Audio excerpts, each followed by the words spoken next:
Jacob, on this day in 1963, Jack Nicklaus wins his first Masters of his record of 6 green jackets with a 3-foot par on the final hole to finish 1 stroke ahead of Tony Lima. Jacob, do you have Jack Nicklaus over Tiger Woods? Yeah, no. No, not even close. I get he has more Masters, and I think he even has more wins, but no, Tiger's the best. No, to be actually, I think Tiger might have more wins. I just think Nicklaus has more majors over Tiger. I guess I could be wrong on that, but I feel like that's what it is. But Let's do a quick Google search here. All time golf wins. Come on. Come on, Google. Tiger Woods, I just looked it up. Oh, yep, 82. With Sam Snead, it Oh, says he's tied. tied. So he needs one more. Yeah. Well, that's what. So I think Jack Nicklaus has got the most wins, but for majors, but Tiger Woods got some on the overall one, which is kind of interesting to think. But yeah, I know I'd agree with you. I think Tiger Woods is. You can't go. The age that we grew up with Tiger Woods. I mean, you can never say Tiger Woods is not the best. I mean, he was just significantly more dominant than any golfer has ever been, ever. Oh, that's for sure. Greatest comeback in sports history, too, if you ask me. Yeah, like I mean, take away that 7 or 8 year stretch where he didn't win anything, because he had some personal problems that he was dealing with. Up until that point, he's the only situation in any sport where you would take a player or a team versus the field. Like if you're gonna take a team to win a Super Bowl, you'd always take the field instead of one team at the beginning of the year, right? And if you could take the field over any one golfer, you'd always take the field. But like mid 2000s Tiger, I would take Tiger over the field. Like he's like he's the only exception to that rule, like in any sport ever. Oh, every single time. But welcome, boys and girls, to the Lone Brother Podcast, where today, in spirit, that's why I came up with that. The Masters started today. Masters Thursday. I sat and watched Masters all day long today at work while I was supposed to be teaching. And I did teach, but, there's a lot of sitting around watching the Masters. But we're going to talk about some Master stuff today. We're going to bring up some random kind of NFL, NBA, who you want to start your franchises with, who would you want at the time if you want to start a franchise. It's just kind of random questions. We'll probably end up going off of that a little bit. But to start, we had the first day of the Masters with I will probably butcher. I'm assuming it's soon. Jacob, I don't know. I think it's Soonjay. Soonjay? Okay, we'll just say Soonjay. I probably sound stupid trying to pronounce that right now, but Soonjay leads the field right now in the Masters, -5. We got, honestly, it's probably after first day, it's anyone's game. I mean, it's not like someone is 5 strokes, 4 strokes ahead of anybody, and it's kind of cool to see because I feel like most of the years, if I'm wrong, I feel like there's always those majors where you see at the end of the first day, where one guy just had a crazy first day, and I don't think you really see that today. I mean, he's the outright leader. He's not tied with anybody, but it was a fun day. I watched it all day. And the sad part, I shouldn't say the sad part, is the great thing about this is that I love Tiger Woods. Jacob, I know you love Tiger Woods, is that the main story, even all day long, I was watching the Masters, all everyone's talking about was Tiger Woods. Even after his round was over it ended at probably around 2:30 or something. And I was watching till 6:30. At 6:30, all they were talking about was Tiger Woods. And he comes back from his injury. He has from I shouldn't say his injury, his car crash where he got his leg amputated. And Jay, I'm not gonna lie, I know he didn't really watch that much of it, but he was struggling out there. I mean, you could tell he was hurt, that he wasn't the same. I know we've seen that in Tiger before with his injuries, but he wasn't bending down for putts as much. After some swings, it looked like he was hurting. But my man still ended up 1 under on the day, which is just nuts. But Jacob, I don't know if you have anything just to say overall about the Masters, maybe who you think your favorite is, or maybe not your favorite, but who your pick is for the Masters. You can go off in any way, shape, or form that you want to right now. Yeah, like I said I didn't have a chance to watch it because I work all day. I'm hoping tomorrow I can catch the last hour and a half of it because I don't have to worry about training. But no, I mean I was kind of checking in and out throughout the day, but mainly I was checking in on my boy VJ Singh to see how he was doing. He's definitely gonna miss the cut. He's 6 over, and in like 10th to last place, but that's okay. That's okay, because he's still my man. I will always follow him during the Masters. It's kind of like an annual tradition of mine. And I do want to point out that at the Champions Supper, they stuck my boy VJ and Tiger way off in the corner, just doing my boys dirty. I just can't believe they do that to them. DeChambeau sucked. Not a shocker. He's really hit or miss. I said I don't know. The top of the field isn't really any. Like I said, we got Sung Jae. I'm not gonna lie. I don't know who this Smith guy is. Cameron Um, Smith. yeah, honestly I don't know. Should I know that name? I think you should. Okay, well I'll commit it to memory. I know Danny Willett. Well, I guess Jake. I guess he was the runner up in the Masters, and like it was 2020, I believe he was. So Okay, so he's been I mean, around. he's had showings. He's only 28 years old. Okay, so I mean yeah, I'll commit that to memory. I know this Neiman guy. He played with Tiger today. Yeah, he had a nice Scheffler. chip in on 9. Scheffler's coming at third. I don't know who this Cockrick is. Patrick Cantlay. Yeah, I mean, definitely, it's definitely not, or what's the word I'm looking for here? It's kind of not Typical. stacked at the top, right? I mean, we're not seeing Kepka. DJ's up there, but I mean, he's sitting at like 6th place or something, 2 back.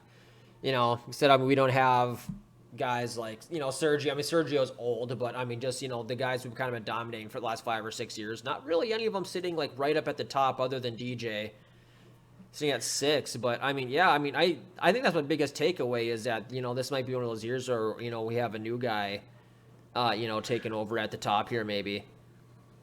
Yeah, no. I think so. I think it'd be interesting to see. I mean, you never know. I mean, one day someone's leading. Soon Jae is in the lead. Tomorrow he could be sitting at 8th. I mean, that's why love the Master. I love golf. I mean, you never know what's going to happen day to day there. And the thing about, like I said, Dustin Johnson's up there. He actually had a hell of a day. He only bogeyed 1 hole. I watched him after because he was in the.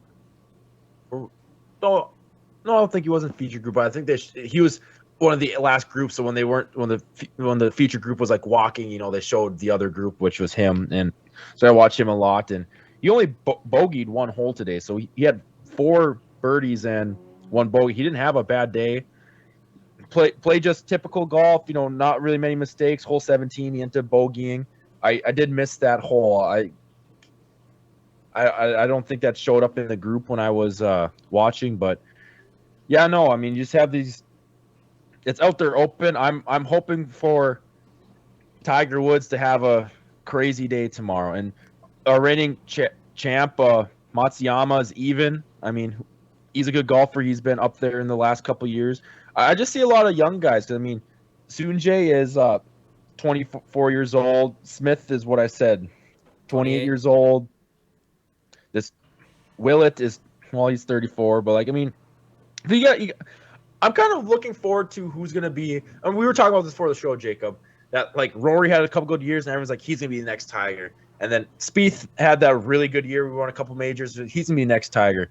And I don't think we're going to see another Tiger, but I kind of want to see another dude who's going to come in here and just kind of dominate golf. Like, I don't think there's one person who's going to come in here and dominate golf for the next. And I can't say much. I'm sure if there's golf listeners out there, they'll be like, man, these two are stupid. I don't follow it completely. I only really follow the majors, and every now and then when I see something on Sports Center or something, or every randomly I'll look at whatever championship or, PGA Tour matches happening at the time. But I'm just kind of waiting for that one person, because like we had those years where it's like Rory's new guy. I always hated Rory. I hate that guy. I will never root for Rory. Really? I like Speed.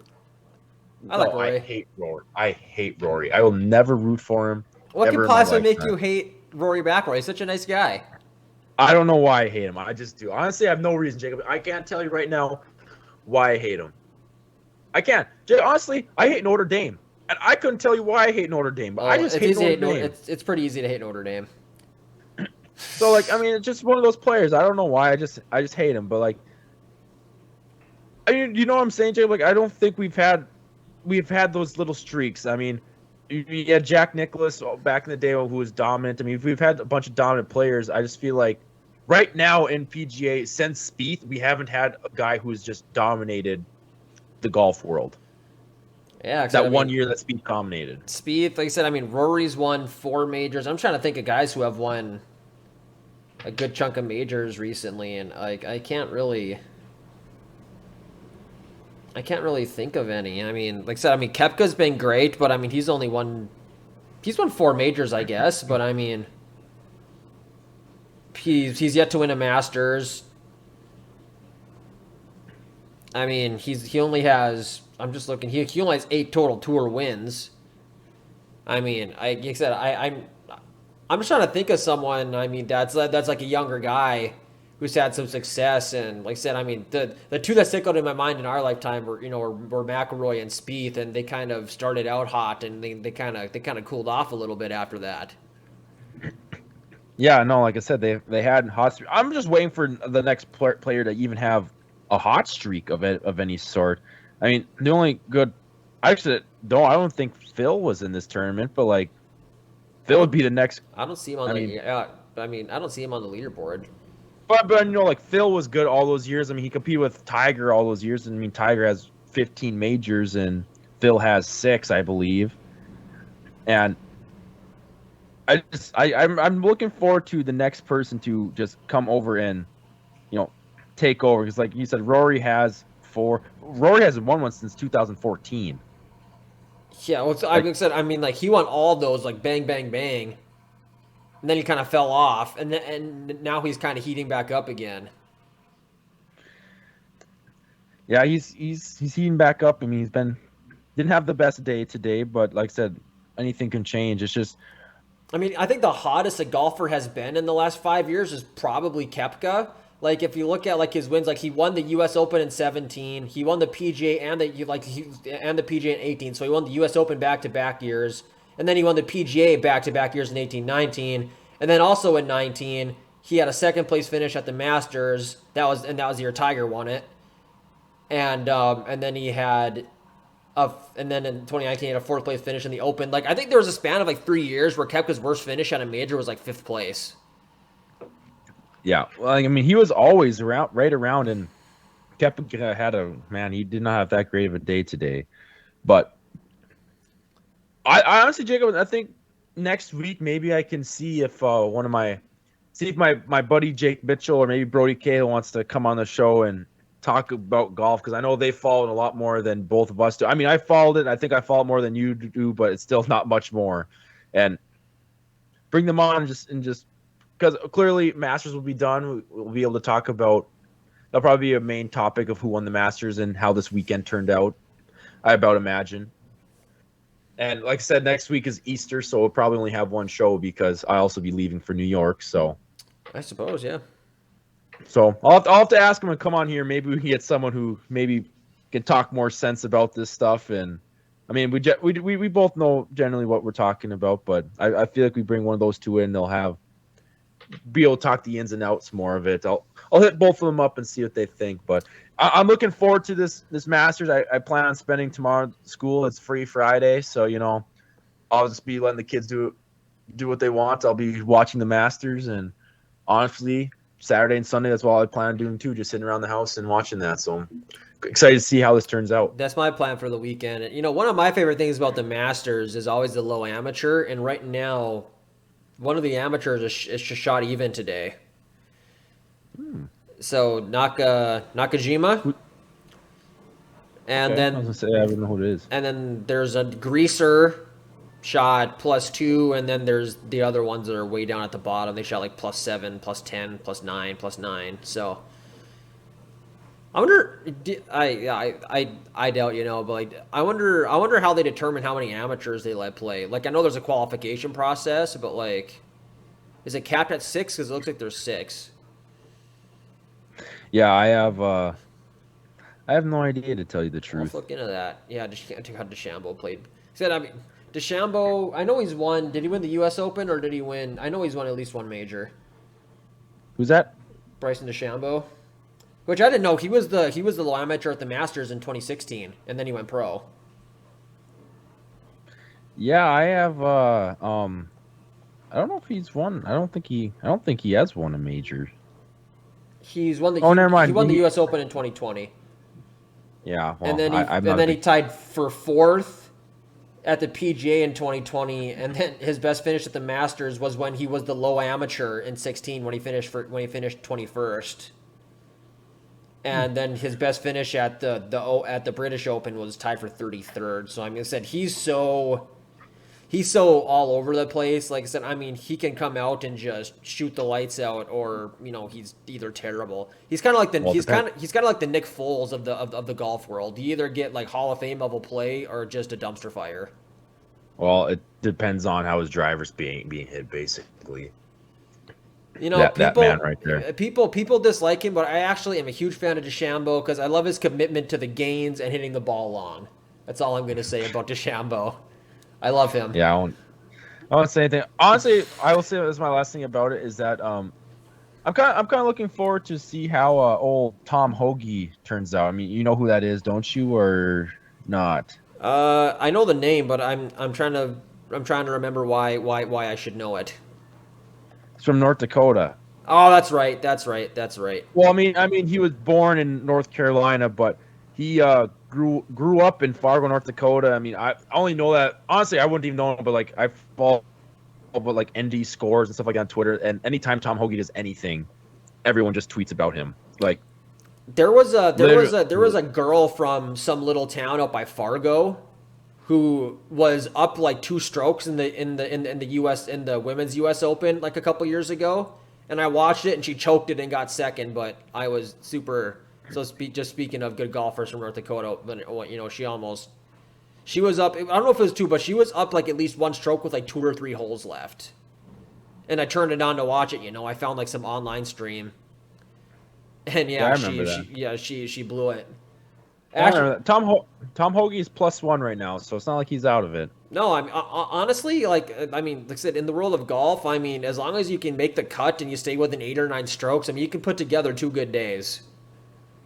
Oh, easily, 100%. And it's not. This is not his. This is his first Masters playing, but he's playing the PGA, the U.S. Open. Um, yeah, he's played. He's played in those two, and He's won a couple tournaments too, hasn't he? At some point, yeah, he has. I don't know which ones or anything like that, but Wikipedia will always tell you. Let's see here. He has one PGA Tour win. It doesn't say where, but and then he has 2 other. I don't know what other is. One on the Canadian Tour, and then the Bobcat Open in North Dakota in 2017. he won his. He won his one win at the AT&T Pebble Beach Pro Am this year on February 6th. Okay, yeah. I remember seeing he beat Jordan Spieth, who got second. So that's pretty impressive. His best finish in a major was tied for 43rd in the U.S. Open in 2019. So I'm cheering for Tom Hoagie. If it isn't Vijay Singh or Tiger Woods. Yeah, I mean, you always got to cheer for your man Tiger, but well, I think that's good enough on the Masters today. Like I said, hopefully next week I can see if I can bring somebody in to talk more about this, and hopefully we have a nice weekend of the Masters. Hopefully my boy Tiger can pull out another surprise comeback win. Never count him out. He's Tiger. But well, I think moving on from that, Jacob, I think I have a couple random kind of questions of kind of about NFL, MLB, NBA kind of sort of questions for you that I kind of just came up with, and one of those being is in the NFL. I mean, the game's changing. I mean, we thought all these old players that we grew up with were retiring, but Tom Brady comes back. But Tom Brady's come to his end. Aaron Rodgers is coming to his, he's getting older up there. I mean, a lot of the players that we grew up with watching are gone or going to be retiring soon. So my main question, Jacob, is to you is that if you had to start a team right now, and young players preferably, but I mean, if you want to take an old guy right now because you think older guy because you think he's gonna go on for 8 more years in the NFL, pick him. Doesn't matter to me. But if you had to start a franchise right now in the NFL, you can. And we're just gonna go offense right now. You can take a quarterback, a running back, and wide receiver. Who are you taking to start your franchise with? Like, if you could take anybody, start it right now. Who are you taking to to start your franchise? Oh boy. I think at quarterback, I think I'm going to go with Josh Allen at quarterback. Just young, really good. I think he can actually work because here's a problem with taking, someone like Mahomes. I don't know how good Mahomes is without the best, weapons in the league. Wide receiver, I'm stuck between Jamar Chase and Justin Jefferson, but I'm just going to go with Chase because I like him better. And at running back, I'm convinced Derrick Henry has 5 good years left, even though he's 28. So I'm going to take Derrick Henry. Either him or Christian McCaffrey, assuming he can stay healthy. But I'm going to go with Derrick Henry. Okay. I think we're gonna. I definitely have a completely different route with this. I love the Josh Allen. I didn't really think of him, but I'm still not taking him. Okay.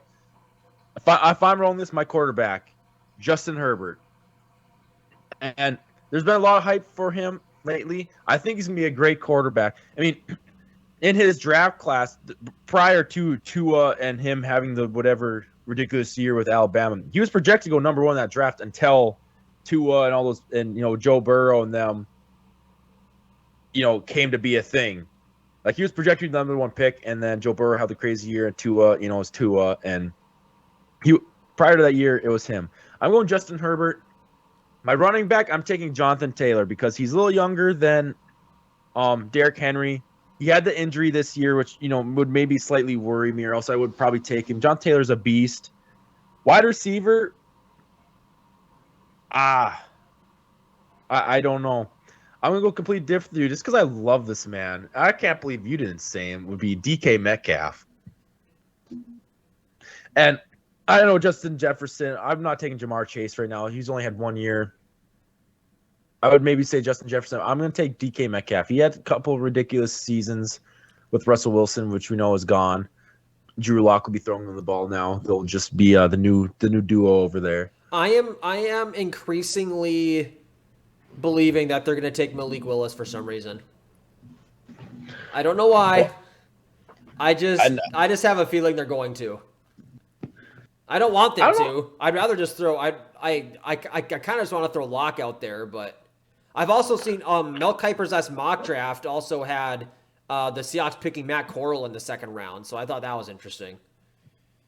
Well, didn't you say too that you if they took a quarterback late, maybe late for you's third round or something or fourth round? But honestly, if they took Corral in the second round, I'd be okay with it. And if he doesn't work out, we just trade him and pick a new one next year. Kind of like that's fair. Which is exactly what the Cardinals did with Josh Rosen, if you think about it. Yeah, true. I'm fine with doing that. So when we're talking about these picks here, Jacob, that's who I'd be rolling with. Like, is there any reason? Because I didn't pick one of them either. Like, is there any reason to maybe why you're not picking like Devontae Adams or DeAndre Hopkins right there? Like, is it because they're a lot older and they probably maybe have 4 years left in them of them being top athletes? Because clearly, if I were saying pick the best one right now to win a championship, you're probably taking DeAndre Hopkins or Devontae Adams. But if I could have any wide receiver in the league like this year, I'd probably take Devontae Adams. Devontae Adams, huh? Yeah, I'm just not convinced that Hopkins is the best. I think Hopkins was probably the best wide receiver in the league for like 5 or 6 years there, but I'm just not really convinced he is anymore. I mean, it'd either be him or I'm trying to think of who else that I would put there. Well, because what? I mean, we Like talked about Tyreek this. Hill, maybe, but I wouldn't put Tyreek Hill with Devontae Adams. You know, I mean, I guess I get that. I mean, I honestly couldn't tell. I mean, I don't feel like right now there's a lot of good wide receivers out there. I don't think there's like one dude who's that much better than everybody else. Like those years, like Randy Moss was playing, like it was Randy Moss. Like, Yeah. Or like I said, I said like the last 5 or 6 years, like it was either DeAndre Hopkins or Julio Jones, right? Like there wasn't any other player you'd rather have. yeah. So, I mean, and like I said, they probably have a couple of good years left. I mean, just Jeff, they have a lot of years left with them. I was just curious about that. But you take Josh Allen, huh? Yeah, I love the man. And is there any thought process of you that thought Joe Burrow? I mean, he led him to the Super Bowl this year. Is there a part of you that like thinks Joe Burrow's, I mean, could be the next big deal, or like why don't you pick Joe I Burrow? wanted to take Joe Burrow, but I don't want to sell myself on a quarterback who's only played 2 seasons and 1 full season. Like I don't know. Here's the thing. I love Joe Burrow and I want him to be like the best player ever, don't get me wrong. But like I'm just not all the way convinced that he's like a franchise quarterback after 1 full year. And he Yeah, was great. Like you look at his numbers and all the advanced metrics, and he had an awesome year.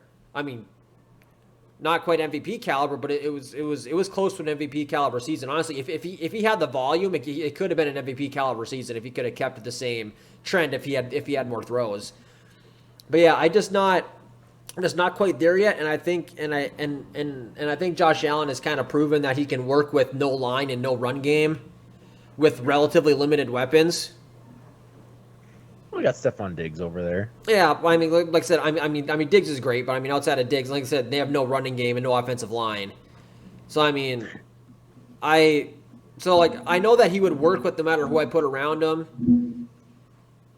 So that's just kind of who that I would take at quarterback because he's still young. You still have 12 to 13 years at least of Josh Allen left. It's not like you're going with someone like like Matt Stafford, who, has maybe 5 or 6 good years left, maybe. Someone like Russell Wilson, who probably has 5 or 6 good years left. I kind of wanted to take someone who I know I'd have for a significant amount of time, but who also wasn't too young that I'm not sold on there.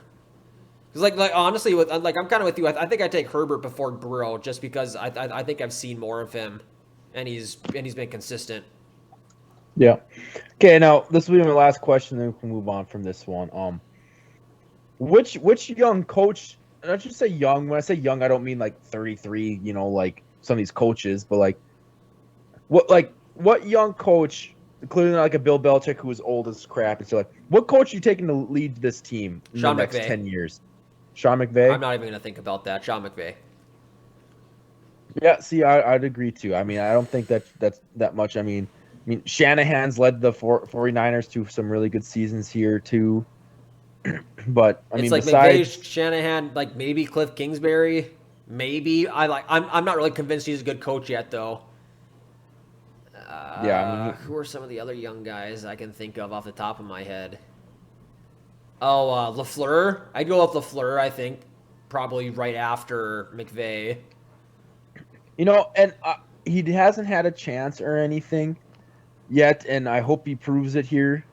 But I'm kind of curious what Josh McDaniels is going to do here, because I think Josh McDaniels is a great coach. Clearly, I love him. I mean, you know why. But I mean, he has a great Raiders team coming. He's Devontae Adams going there. Tough division, but like, I hope he settles into a job there and really sells it. Because I mean, he's a great play caller and I think he has a good offense to be a good play caller for that offense. So, Josh McDaniels. I mean, not just McDaniels. Sean McVay for sure. But we're both agreeing on that. I just had to ask a quick question: who you taking to lead that team? But well, Jacob, I'm gonna transition to the NBA here. About the same question too, which is not gonna be three people. I just want to say, young talent in the NBA. What two people are you taking? Just two. 'Cause we're not creating no super team with three. Which two people are you taking to lead your team. I know for a fact we're going to agree on the one of them because we both agree that the one young guy who I know you're going to say we think is one of the best players in the NBA, maybe top 3, top 5. Yeah, my two guys are going to be Luka and and Giannis. Definitely Giannis. Because I know I needed a big guy, and it was between him or Embiid, and Giannis is just better. So I'm going to take Giannis. Giannis and Well, I think Giannis and Luka would be who I would forge the future with. how old is Giannis? Isn't he almost getting to his 30s now? He's only 27 or 28. He's not old. He's still got like 7 years left of. Well, and the thing is about the way the NBA and NFL, even like these professional sports, all these players have all this money that they're taking care of. People are playing longer. I could see like Giannis. I'm not saying being the LeBron. Giannis is only 27. Like, and the thing about Giannis though, if he wants to sustain his greatness for as long as LeBron does, he has to shoot the ball a lot better, which he has. He's like from 2-3 years ago, he can shoot the ball a lot better, but he needs to get to that point where he can, because his athleticism when he gets to LeBron's age, LeBron's still athletic as hell, but not as much as he has been. LeBron's still one of the most athletic players in the league, but the injuries catch up to him. Like he only played 40 some games this year. I mean, Giannis. 40. Like Giannis can be on a very similar career path as like Michael Jordan was. Because Michael Jordan, he had a jumper, but he didn't really have a jumper when he first got to the league. He was just a freak athlete, and he was just around the rim all the time. And then as he got older, he was a better shooter. Like Michael Jordan was never a great 3-point shooter. He had a great mid-range game though. So like Giannis doesn't have to be good at threes. Like if he can just be able to stretch it out, and unlike Westbrook, like force people to guard him from like the free throw line, like he'll be okay. And he's not going to lose his athleticism for 4 or 5 more years. So oh no, he'll be sure good in not. that regard. But like I said, like if he wants to play and be an all NBA kind of player until he's 37, he's going to have to develop his jumper a little more. And like you said, it has improved significantly from when especially like 3 or 4 years ago when he was literally the worst jump shooter in the league. If you look at like advanced shooting metrics, he was the worst jump shooter in the league for like 3 straight years. But he was still scoring 30 points a game because, like I said, like you just can't keep him out of the lane. Oh yeah, and you know what? I like your Giannis pick, but I'm gonna go a little younger because in my head, I know, like I said, 27 Giannis, especially the league now, is definitely still young in the league. I'm gonna go even younger for you. Clearly, Luka. How can you not have Luka? People can argue right now. Honestly, I'll ask you a question after this is done too. But like, Luka's definitely in there, and then my next player is Ja Morant. I want Ja Morant and Luka on the same team. Like, I think that'd be absolutely nuts. And if I had to pick 2 people right now, like, kind of younger talent to lead my team for the next however many years, it would definitely be those 2. Ja Morant is a freak athlete, and he can shoot the ball decent. He's a freak athlete. I told you this when the draft happened. I thought he was going to be a bust. Man, I will eat my words there. I was wrong, and you thought he was going to be a dude. I really liked him. You really liked him. I was not all for Ja Morant. I'll eat my words right now on this show that I was wrong. I was completely wrong about Ja Morant. He is unreal. He's 22 years old. Luka is, let me see here. He's 23. 22-year-old, 23-year-old. Those 2, for how young they are, they're going to be. Giannis is the now, I would like to say, probably the face of the league. But once Giannis gets up the age, Luka and Ja Morant will be up there too. I'd like to take those 2 on my team. But just saying that, Jacob, you talk about Giannis, and I talk about best player right now. Who are you telling me is the best player in the NBA right now? The best player? Giannis. I'd take Giannis. It's Giannis. Give me top 3. Giannis. You don't have to give me number 2 and number 3. They're tied. I'm gonna go with Giannis, Luka Doncic, and right now I'm gonna put the Joker at 3, and Embiid a close 4, a really close 4. You could argue Embiid is the best player in the league, honestly. I think I think at this point in the NBA, it's so close between No, all those guys. oh, it is. And the thing is like, you could probably. I would like to say Giannis is the best player in the league right now too, but like, you could tell me any of the other players, and I could be like, oh, I have no problem with you putting him at number one. I definitely have Giannis in the top. I don't know who I want to say is top one, like the number one. If I had to lean towards anyone, it would be Giannis, but like Giannis, Luka, and then man, the Joker's good, but I still firmly believe, even with just KD. I mean, I'd want KD on my team. KD is so good. I'm not gonna say Joker. I'm saying KD in the top three right there. But the thing is, even number three, you can throw so many people in there for that. Honestly, I mean, you said you could, there's like 5 or 6 dudes who, if you told me that you thought they were the best player in the league, I wouldn't call you stupid. I mean, Luka. I mean, I know Joker is just nasty, and he doesn't even look like a guy that'd be that good. But holy crap, man, he can do it all. I mean, Luka right now is averaging 28, 9, and 8. 28 points, 9 rebounds, 8 assists, like almost 9 assists. Like he's almost averaging a triple double. Like that dude is. That's ludicrous. And you know, curious thing about it. There was the other day in an interview, but you see all those players say it. They're like, Steph's like, oh, Steph the other day is like, oh, I'd like to play with LeBron. It'd be kind of interesting after next year when LeBron's contract entered. Wouldn't it be kind of crazy? He's like, I'm gonna go play for the Warriors with Steph and Clay. I don't think that would happen, but I think that'd be perfect. I don't think they can afford it, but be a good move for LeBron. Be a good move for LeBron if you wanted to win a title. But I don't know if they're going to win a title in 2 years, though. I mean, Steph's going to be getting old. Clay's getting old. Well, but I mean, that'd be kind of towards the end of Clay and Steph in their major prime and stuff like that. Like you might be looking at the exact same thing that's happening with the Lakers right now, as you throw all these old guys on the same team because they used to be awesome, and then it just doesn't work. I saw a tweet today, and I guess I don't know how true it is, but it showed a picture of like Michael Jordan's like last championship year, and like all of them were like over 30 years old, and it's just like it was like, oh, Michael Jordan this old, Scottie Pippen. I don't remember the ages, and it's just like it probably equal to about the same amount of like age, like if you averaged them, the same age as the Lakers, and like clearly the Bulls were the Bulls at that point, but it's just crazy to think that. And because I didn't even realize until I thought AD was older than that, but AD's according what, to that 30? picture, Anthony Davis, according to that thing that I saw, it said he was 28. I'm looking it up right now. Anthony Davis, 29 years old. He's 29. I was gonna say, I mean, that wouldn't surprise me because he was on that 2011-12 Kentucky team that won the title. And that was 10 years ago. He would have been 19. It's just, I mean, he dominated the league. I don't think Anthony Davis. I mean, he's probably a top 3 player in his prime, but like he's been so injury prone and stuff these last couple of years. Like I just don't have that much. I think he's gone. Ever since that first year with the Lakers, he's gone downhill so much.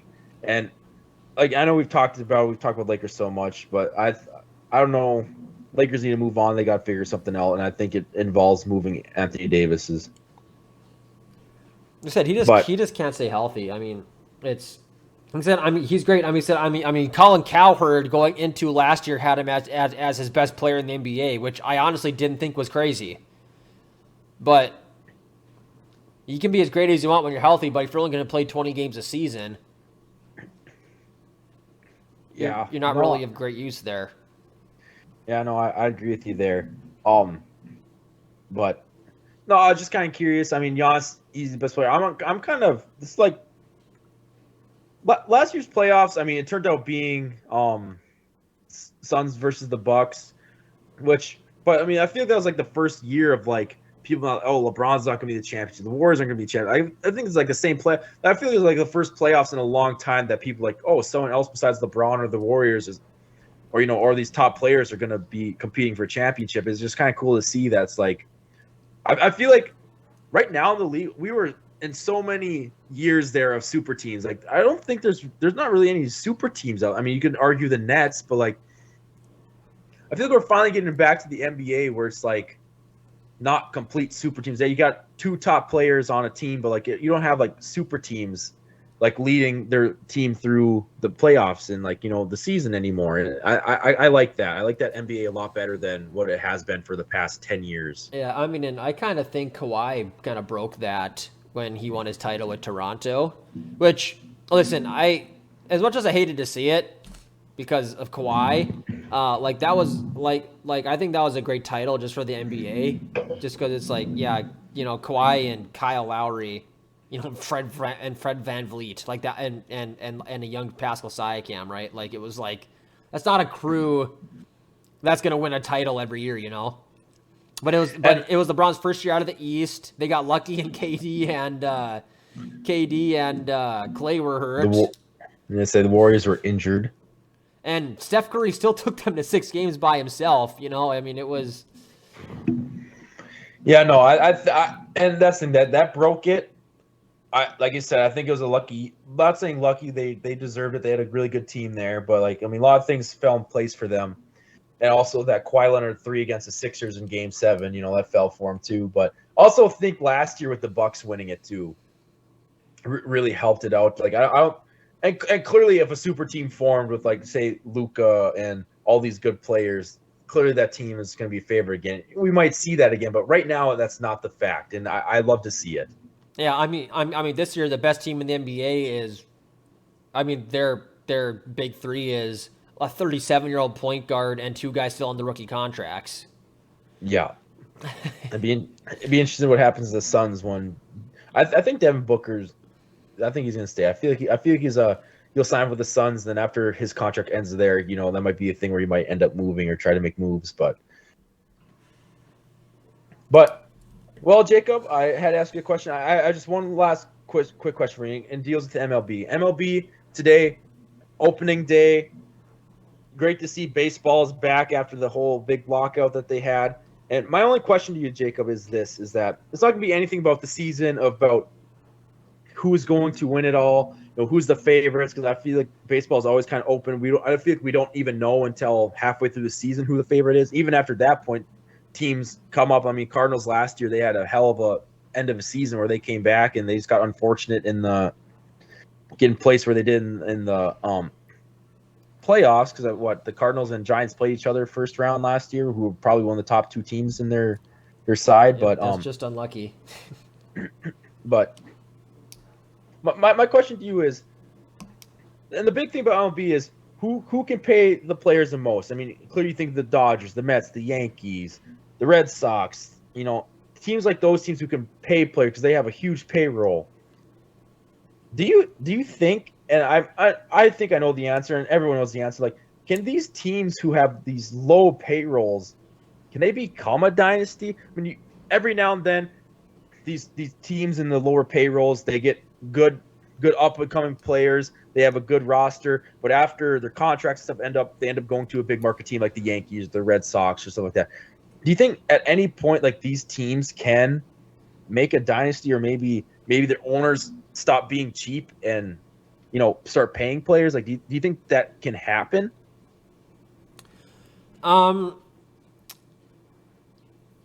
So yes and no. I mean, if you consider being able to put 4 or 5 good years together, like a short dynasty, then yes. But like if we're talking dominance over 10 to 20 seasons, then no. I mean, like I mean, like the Rays have put together a few really good seasons. They haven't won one yet, but I mean, they're one of the lower teams on the payroll, and they've been successful the last 3 or 4 years. The Royals won one. I said, I mean, back in the early 2000s, I mean, everyone knows about Moneyball. I mean, the nice thing about these, I mean, the fact that, I mean, a lot of people complain that math is kind of taking over the MLB. Like, there's so many advanced metrics and stuff. Like, I mean, like, these teams with lower payrolls can kind of find some gems, where they're, like, on the surface, they don't look great, but they're cheap. And, they have good advanced metrics. So, I mean, I definitely don't think it's impossible to, win a couple World Series in 3, 4, 5 years. But I mean, it's much more difficult. Like, are the Yankees or the Dodgers more likely to win 2 of the next 3 than the Orioles? I mean, for sure. Or the Rays, or Kansas City, or the Pirates. All those teams that have the really low payrolls. So I mean, I'm gonna, like I said, I'm gonna say yes and no. But like I said, I mean, they just can't sustain success if they're not going to be willing to increase their payroll. There's actually a bit of a movement right now in the MLB fan base to get some teams like the Marlins, the A's, who are literally just trading away guys because they don't want to pay them and they're only just thinking about the bottom line. There's a movement to try to get them to force them to sell their teams to someone who's willing to put together a competitive roster. So that's just kind of my thought on that. Okay, and like I kind of have the same thought. Like I feel like some of these lower teams can put together 4 or 5 strong seasons and stuff like that. But I mean, it's been the history of baseball forever. I mean, you always can see the Dodgers, the Yankees, the Red Sox. I mean, these teams that are going to always compete because they have the payroll for it, and they're going to pay players. And that's one thing to MLB. There's no salary cap and stuff like that. So like they can just pay their players however much they want, and it's kind of ridiculous to see how some of these players get paid. And it's not like the NFL and NBA where it's like, oh, we're going to get signed, we're going to pay someone a max contract and this and that. And next thing you know, you don't have the salary to pay other players, because as long as the people up top are willing to pay, they're going to pay for as many top players and all that they want. And it's just kind of crazy to see. I mean, the thing is, in a 10-year span, we're going to see four of the World Series champions being one of the top payroll teams, and then the other ones we'll see kind of people in the middle, like the Astros, the Jays, Cardinals, Giants, and then every now and then we'll see the teams, like the Rays, the Royals, but like these teams like the Baltimore Orioles, who their payroll is $41 million, and the top team being the Dodgers, who is $285 million. Like, you can't. It's hard to compete with a team who has a payroll that higher than you. And I don't remember the last time the Orioles have been good. Like these other teams, like Cleveland Guardians, the Indians, whatever you want to say, they were good a couple years there for a while. I mean, the Rays, the Royals, Diamondbacks, like these teams have their years, but like I remember the last time like the Orioles have had a good season, and it's just hard to compete against teams that have the payroll to pay players. I mean, the nice thing with the Orioles is that the Orioles actually have like a decent farm right now. They have the best prospect, Adley Rutschman. He's a catcher.